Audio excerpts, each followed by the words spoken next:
El túnel, de Ernesto Sábato. Capítulo 12. Necesitaba despejarme y pensar con tranquilidad. Caminé por Posadas hacia el lado de la Recoleta. Mi cabeza era un pandemonio, una cantidad de ideas, sentimientos de amor y de odio, preguntas, resentimientos y recuerdos que se mezclaban y aparecían sucesivamente.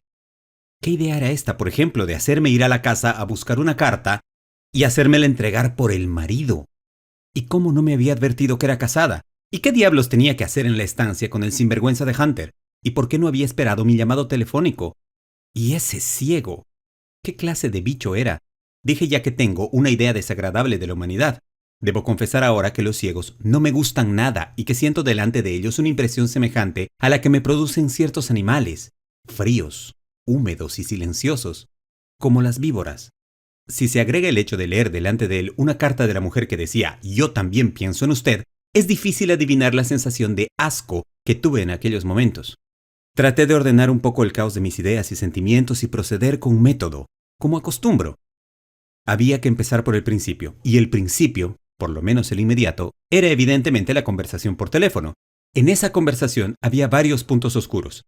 En primer término, si en esa casa era tan natural que ella tuviera relaciones con hombres, como lo probaba el hecho de la carta a través del marido, ¿por qué emplear una voz neutra y oficinesca hasta que la puerta estuvo cerrada? Luego, ¿qué significaba esa aclaración de que, cuando la puerta está cerrada, saben que no deben molestarme? Por lo visto, era frecuente que ella se encerraba para hablar por teléfono, pero no era creíble que se encerrase para tener conversaciones triviales con personas amigas de la casa. Había que suponer que era para tener conversaciones semejantes a la nuestra. Pero entonces había en su vida otras personas como yo. ¿Cuántas eran y quiénes eran?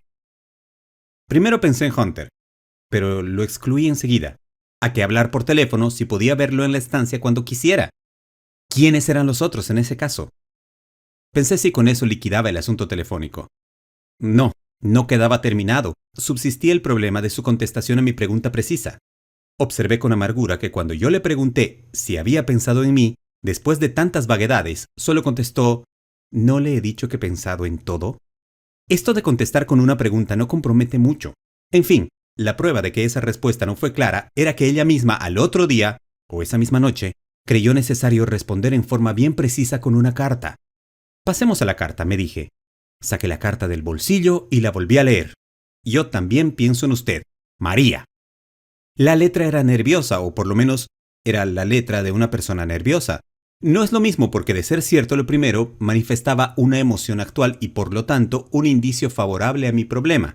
Sea como sea, me emocionó muchísimo la firma. María. Simplemente María. Esa simplicidad me daba una vaga idea de pertenencia, una vaga idea de que la muchacha estaba ya en mi vida y de que en cierto modo me pertenecía. Ay, mis sentimientos de felicidad son tan poco duraderos. Esa impresión, por ejemplo, no resistía el menor análisis. ¿Acaso el marido no la llamaba también María? Y seguramente Hunter también la llamaba así. ¿De qué otra manera podía llamarla? ¿Y las otras personas con las que hablaba a puertas cerradas? Me imagino que nadie habla a puertas cerradas a alguien que respetuosamente dice «Señorita Iribarne». Señorita Iribarne. Ahora caía en la cuenta de la vacilación que había tenido la mucama la primera vez que hablé por teléfono. ¡Qué grotesco! Pensándolo bien, era una prueba más de que ese tipo de llamado no era totalmente novedoso. Evidentemente, la primera vez que alguien preguntó por la señorita Iribarne, la mucama, extrañada, debió forzosamente haber corregido, recalcado lo de señora. Pero naturalmente, a fuerza de repeticiones, la mucama había terminado por encogerse de hombros y pensar que era preferible no meterse en rectificaciones. Vaciló, era natural, pero no me corrigió. Volviendo a la carta, reflexioné que había motivo para una cantidad de deducciones. Empecé por el hecho más extraordinario, la forma de hacerme llegar la carta. Recordé el argumento que me transmitió la mucama. Que perdone, pero no tenía la dirección. Era cierto. Ni ella me había pedido la dirección, ni a mí se me había ocurrido dársela, pero lo primero que yo habría hecho en su lugar era buscarla en la guía de teléfonos. No era posible atribuir su actitud a una inconcebible pereza, y entonces era inevitable una conclusión. María deseaba que yo fuera a la casa y me enfrentase con el marido. Pero, ¿por qué? En este punto se llegaba a una situación sumamente complicada. ¿Podía ser que ella experimentara placer en usar al marido de intermediario? ¿Podía ser el marido el que experimentase placer? Podían ser los dos. Fuera de estas posibilidades patológicas quedaba una natural.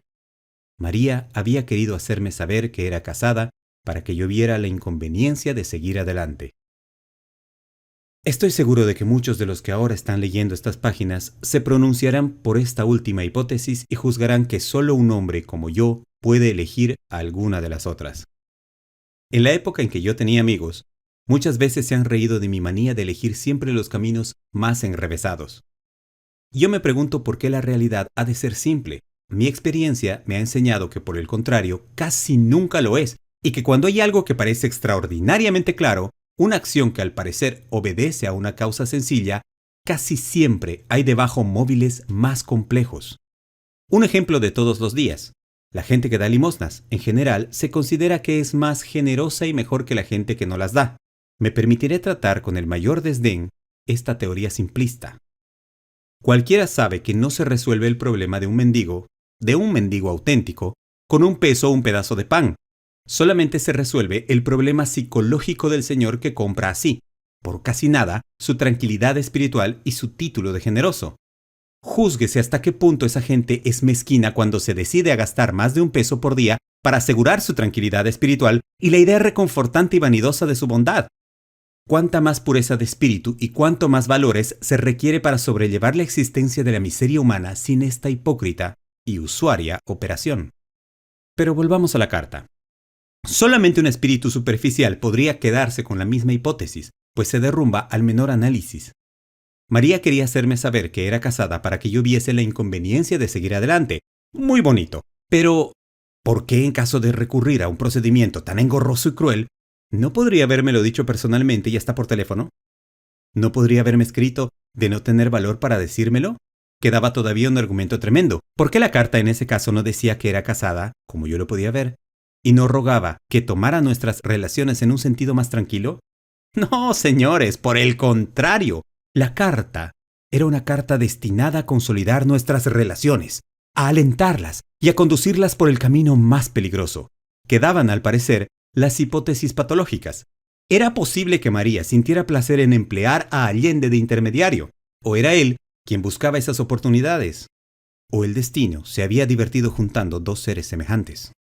De pronto me arrepentí de haber llegado a esos extremos, con mi costumbre de analizar indefinidamente hechos y palabras. Recordé la mirada de María fija en el árbol de la plaza mientras oía mis opiniones. Recordé su timidez, su primera huida, y una desbordante ternura hacia ella comenzó a invadirme. Me pareció que era una frágil criatura en medio de un mundo cruel, lleno de fealdad y miseria. Sentí lo que muchas veces había sentido desde aquel momento del salón, que era un ser semejante a mí. Olvidé mis áridos razonamientos, mis deducciones feroces. Me dediqué a imaginar su rostro, su mirada, esa mirada que me recordaba algo que no podía precisar, su forma profunda y melancólica de razonar. Sentí que el amor anónimo que yo había alimentado durante años de soledad se había concentrado en María. ¿Cómo podía pensar cosas tan absurdas? Traté de olvidar, pues, todas mis estúpidas deducciones acerca del teléfono, la carta, la estancia, Hunter, pero no pude.